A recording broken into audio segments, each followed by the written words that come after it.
Bonjour tout le monde ou bonsoir, ici Monsieur Cacahuète et Ezu, Carla, Neige, Terence, Philippe Butter, Stocken, on va bien.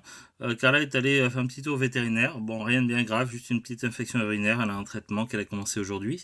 Mais en même temps, elle est plus toute jeune, donc moi, ça fait partie des aléas de la vie d'un chat. Nous... Comment?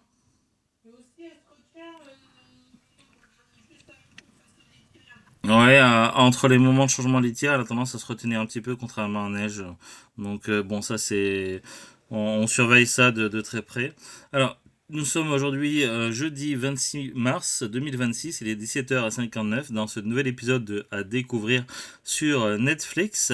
Alors, comme vous le savez, Netflix a les exclusivités de tout le programme de la WWE, Fédération de Catch, pour au moins 10 ans, donc un contrat qu'ils ont passé.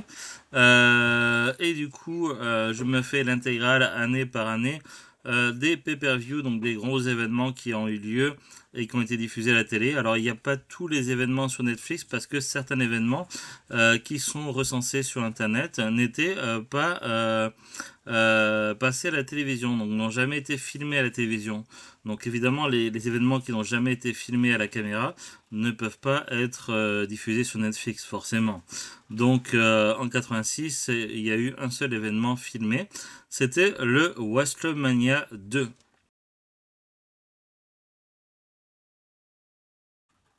Juste avant de parler de cet événement, du coup j'ai regardé le WrestleMania 2.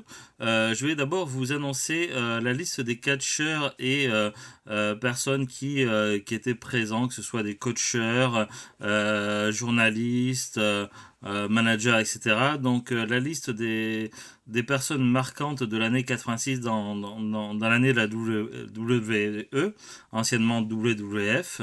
Donc je vous donne la liste rapidement et après je vous parle de l'événement lui-même et de ce que j'en ai pensé. Donc il y avait en tout 84 personnes à recenser. Alors je vais dire rapidement pour pas que ça prenne des heures. Donc fin 86, donc il y avait Adrian Adonis, Arnold Scaland, Brian Blair. Alors évidemment tous les personnages que je lis n'étaient pas présents dans le WrestleMania 2. Barry O, Blackjack Mulligan, Bobby the Brain Innan, Brad the Hitman Hart, Bruno Sammartino, Brutus Beefcake, Butch Red, Chief Jeff Strongbow, Corporal Kirchner, Cowboy Bob Orton, The Crusher, Danny Davis, Dennis Pivet, Davey Boss Smith, Dick Slater, Dino Bravo, Donna Christianello, Dynamite Kid, The Fabulous Mola, Freddy Blassie, George Steele, Giant Machine, Gorilla Monsoon, Greg the Hammer Valentine, Aku, Hercule. Alors il précise juste Hercule, mais je crois qu'il se appelait Hercule Hernandez à ce moment-là. Hillbilly Jim, j'aime bien ce personnage. The Honky Tonk Man, qui fait penser un peu à Elvis Presley. Howard Finkel, Hulk Hogan, The Iron Sheik, Ivan Putski, Jack Tunney, Jack Rougeau, Jake the Snake Roberts, Gis the Body Ventura, Jim Barnett, Jim Brunzell, Jim Neidhart, qui est le beau-frère de Bret Hitman Hart, Jim Powers, Jimmy Hart, qui est un manager de beaucoup de catcheurs et je crois qu'il fait partie de la famille Hart, Johnny Valiant, Judy Martin, John Care Dog, Kamala, King Harley Race, King Kong Bundy, Coco Beware, Lenny Poffo, Leilani Kay, Linda McMahon, Lord Alfred Ace, Machoman Randy Savage, The Magnificent Morocco, The Masked Superstar, Min Jean Okerlund, Mike Guirk, Mike Rotondo, Miss Elizabeth, Mr. Fuji, Mr. Wonderful Paul Orndorff, Nikolai Volkov, Pat Patterson, Paul Roma, Pedro Morales, Raymond Rougeau, Rick Martel, Ricky the Dragon Steamboat, Roddy Piper, SD Jones, Sika Slick, Steve Lombardi, Superstar Billy Graham, Tama, Tiger Chung Lee, Tim White, Tito Santana, Tom Zenk, Velvet McIntyre et Vince McMahon. Voilà qui clôture la liste de toutes les personnes qui étaient intervenants durant l'année 86 à la WWF, en tout cas recensées sur le site The SmackDown Hotel. Alors peut-être qu'il en manque, peut-être que c'est pas complet. Euh, alors évidemment, ça fait partie des catcheurs intervenants qui intervenaient tout au long de l'année 86 lors de différents matchs de catch ou éventuellement événements. Évidemment, ils n'étaient pas tous là pour le WrestleMania 2. Dans le WrestleMania 2, moi, les catcheurs qui ont retenu mon attention, alors je vous donne les noms et je vais voir si je peux mettre des photos qui correspondent à peu près à l'année. Alors évidemment, il y avait Bret the Hitman Hart, même si bon, il apparaît. euh, bon, il n'était pas forcément, il était là surtout sur un événement de le WrestleMania 2. Il y avait évidemment Hulk Hogan, Jake the Snake Roberts,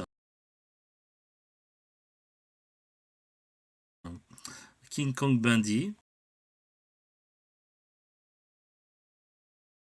Macho Man Randy Savage et Ricky Steamboat.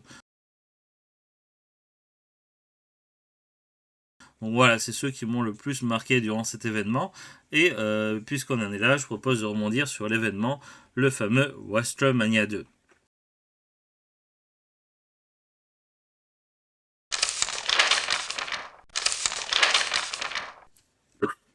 Alors du coup, je suis sur la fiche FR, parce qu'il y avait une fiche FR et anglaise.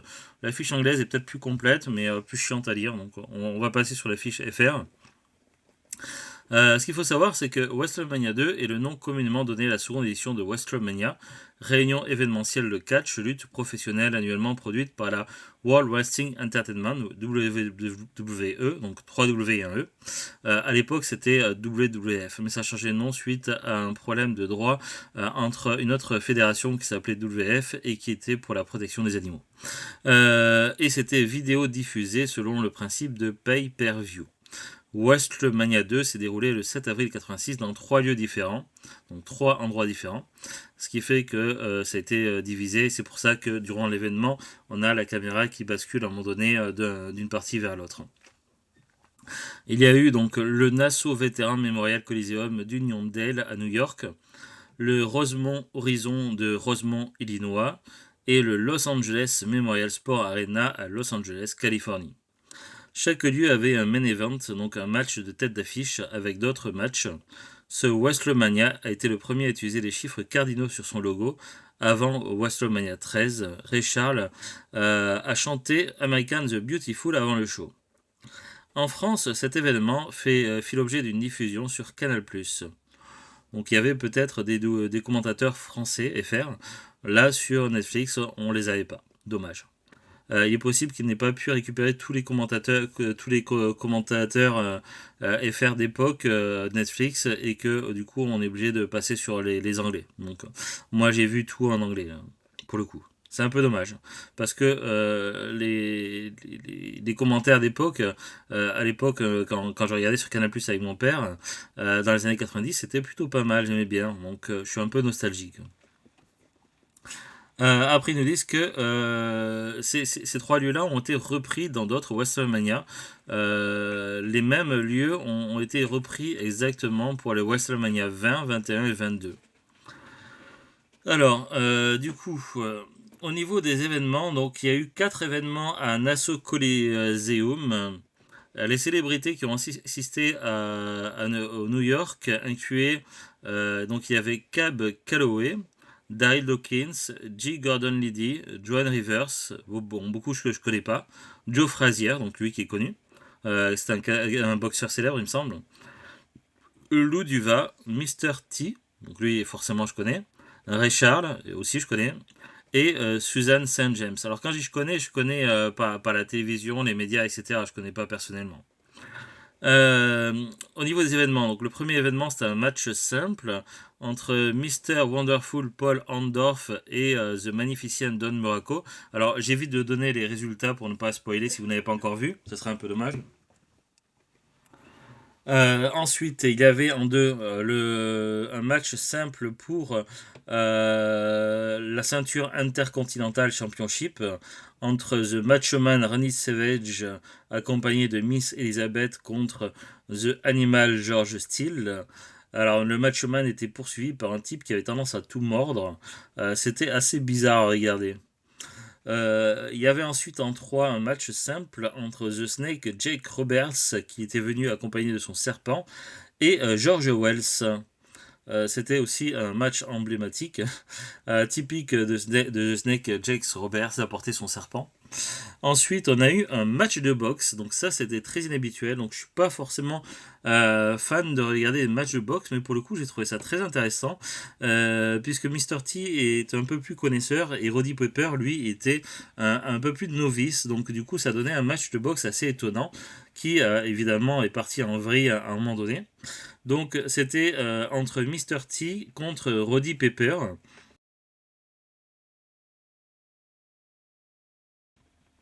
Et ça s'est terminé à la quatrième reprise pour une disqualification, mais je n'en dis pas plus pour ne pas spoiler. Donc ça, c'était vraiment le premier événement au Nassau Coliseum, donc en 4 parties. Ensuite, on a eu le Rosemont Horizon. Donc les célébrités qui étaient présentes, il y avait Clara Peller, Dick Butkus, Ed Jones, Ozzy Osbourne, donc évidemment lui est très célèbre, notamment à la fameuse histoire de chauve-souris, Bill Fralick, Ernie Holmes, Harvey Martin, Jim Cover, Russ Francis, William Perry et Kathy Lee Crosby. Au niveau des événements, donc là c'était pareil, divisé en 4 événements. Un match simple pour la ceinture championship féminine entre The Fabulous Mola et Velvet McIntyre. Moi j'étais plus pour Velvet McIntyre. Ensuite, on avait un match flag. Alors, c'est un match de drapeau en fait entre des pays. Entre le corporal Kirchner qui représentait les États-Unis et Nikolai Volkov qui représentait la Russie, enfin l'URSS plutôt, pour l'époque. Parce que évidemment j'ai vu le match comme c'est l'événement il dure 3 heures donc je l'ai vu sur plusieurs jours donc je vous dis selon mes souvenirs j'ai terminé de regarder le WrestleMania hier soir. Parce que je regarde pas d'une traite évidemment je regarde deux trois matchs comme ça le soir avant de dormir. Donc voilà, donc il y a eu ce fameux match de drapeau entre le corporal Kirchner et Nikolai Volkov, donc États-Unis contre URSS. Ensuite, il y a eu un genre de Royal Rumble, peut-être l'un des tout premiers, mais dans un WrestleMania. Donc au niveau des catcheurs, il y avait 20 hommes, mais au lieu de venir à tour de rôle, ils étaient tous sur le ring dès le départ. Et c'était très bizarre. En fait, c'était un mélange entre des catcheurs donc pro et des stars de la NFL, donc du football américain, qui sont à la base, qui sont pas des catcheurs, hein, et donc du coup qui n'étaient pas forcément habitués.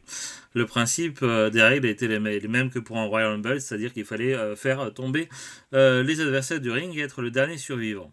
Alors, je ne vous dis pas qui a gagné la bataille royale, mais je vous dis qui il y avait dedans. Il y avait donc André the Giant, donc français, Jimbo Covert, Pedro Morales, Tony Atlas, Ted Arcidi, Harvey Martin, Danny Spivey, Hillbilly Jim, King Tonga, The Iron Sheik, Ernie Holmes. Euh, alors, c'est pas évident à lire. B. Brian Blair, Jim Brunzel, Big John Studd, Bill Fralick, Bret Hart, donc le fameux Bret Hitman Hart. Il y avait aussi son beau-frère, donc Jim Neidhart, Russ Francis, Bruno Sammartino et William Refrigerator Perry. Voilà pour tout ce monde et évidemment il y a eu un seul vainqueur. Et le quatrième événement, enfin le quatrième match de cet événement à Rosemont Horizon, c'était un match par équipe pour la ceinture par équipe donc c'était un tag team championship entre l'équipe des British Bulldogs, donc avec Davey Boss Smith et Dynamite Kid, donc deux catcheurs que j'aime bien, qui était accompagné de, donc là pour les encourager certainement ou pour manager, il y avait Ozzy Osbourne et Lou Albano avec eux. Et ils ont affronté The Dream Team, qui était composé de Greg Valentine et Brutus Beefcake, qui était accompagné de Johnny V. Donc ça, c'était le deuxième gros événement. Et le troisième gros événement, en 4 parties également, c'était au Los Angeles Memorial Sport Arena. Les célébrités qui étaient présentes, il y avait Rick Schroeder, Robert Conrad, Tommy Lasorda et Elvira. Elvira, je connais. Alors, j'ai pas connu ces émissions télé, mais j'ai vu les deux films et on les a en DVD. Donc, évidemment, j'ai reconnu tout de suite. Donc, moi, j'ai trouvé plutôt cool de reconnaître ces guests. Ensuite, du coup, qu'est-ce que je peux dire d'autre? Alors, le premier match était un match simple entre Ricky Steamboat contre Hercule Hernandez.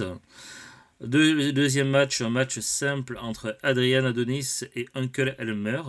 L'un des deux était venu complètement maquillé et habillé en femme. Le troisième, c'était un match par équipe entre Terry Funk et Oz Funk, accompagné de Jimmy Hart, qui affrontait l'équipe Junkyard Dog et Tito Santana. Alors moi, j'étais plutôt pour la deuxième équipe avec Tito Santana, forcément. Et le quatrième match, c'était vraiment un gros match, le match événement qui clôturait le WrestleMania 2. C'était un match en cage pour la ceinture WWF Championship. C'était vraiment un très gros événement qui avait été annoncé, je pense, à l'avance. Et c'était entre Hulk Hogan qui avait dû bien se préparer afin d'être prêt à affronter King Kong Bundy. Et évidemment, le principe, c'était de sortir de la cage d'une façon ou d'une autre, soit par la porte, soit en escaladant la cage. Et évidemment, pour y arriver, il faut essayer de mettre un petit peu KO l'adversaire pour pas qu'il nous empêche de sortir de la cage.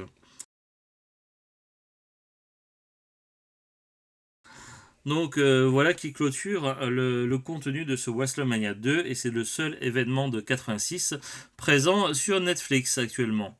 Donc voilà qui clôture l'année 86 dans ce que l'on peut trouver en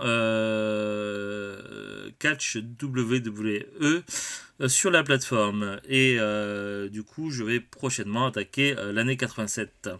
Il me semble qu'il y a 2 événements de mémoire, un WrestleMania et autre chose. Donc on va voir ça prochainement, j'en reparlerai lors d'une autre vidéo. Voilà, donc qu'est-ce que je peux en dire pour conclure?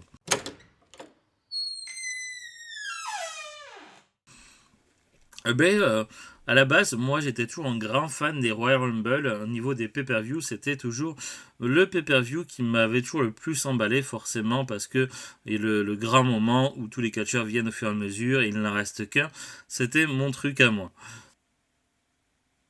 Alors, je suis désolé, la caméra bug un peu, mais j'aimais aussi beaucoup regarder les matchs de catch simples ou autres, notamment avec mon père à l'époque dans les années 90, voir un petit peu des fois à l'occasion en DVD ou autre. Donc c'est vrai que j'ai pas suivi trop l'histoire du catch pendant très longtemps. Du coup, l'idée de m'y reprendre progressivement année par année, c'est plutôt assez sympa, surtout par les pay-per-view. Alors c'est vrai que je n'ai pas forcément le temps de me reprendre tout ce qui était Raw, SmackDown et tout ça des années et des années. Il y a trop de matchs de matchs de catch à rattraper, donc c'est infaisable. Mais au moins regarder tous les pay-per-view par année, c'est faisable. Donc voilà, je trouve ça plutôt cool de me replonger un petit peu tout ça. Donc le côté nostalgie, reconnaître certains catcheurs et certaines célébrités. Et j'ai trouvé ce WrestleMania 2 fort agréable. Donc pour une année 86, c'était pas si mal. Donc j'ai bien aimé et je trouve ça plutôt cool. Donc si vous êtes fan de catch de la WWE et que vous aimeriez redécouvrir découvrir ou redécouvrir les catcheurs d'époque, c'est plutôt une bonne idée. Donc moi en tout cas je m'y prends année par année. Je vais sur internet, sur Wikipédia, sur les sites et je regarde les événements qui ont eu lieu telle année et je regarde si Netflix les propose ou non. Donc voilà, en tout cas, moi je n'ai trouvé que WrestleMania 2 pour l'année 86 sur Netflix. Si jamais il y avait un autre événement que j'ai loupé, n'hésitez pas à me le dire en commentaire. Sur ce, je vous dis à très bientôt et au revoir. Salut, salut.